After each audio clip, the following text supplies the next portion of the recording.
Hej. Hej.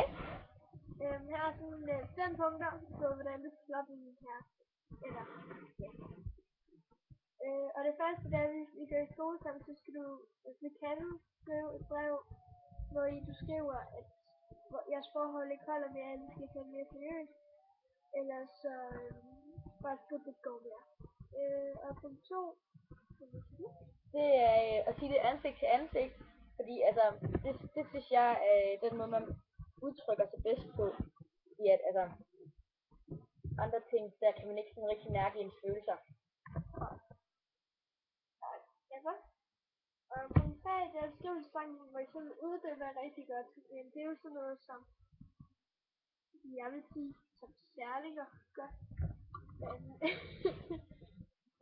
ja, Et, punkt 4, det er skriv en sms med en god forklaring. Altså den synes jeg ikke så meget om, men det kan man jo godt gøre, hvis man nu synes det er pinligt at sige eller sådan noget. Men altså, man skal bare huske en rigtig, rigtig god forklaring, fordi at man ved jo, man kan ikke se, hvordan det er, man mener det. og det andet, det er, det sidste, det er, at du kan gå hen til kæresten og sige, at gå hen og for eksempel kramme ham eller hende, og sige, at de skal tage deres forhold mere seriøst, eller at det ikke holder med måske. Ja, Vi håber, I vil bruge nogle af vores tips.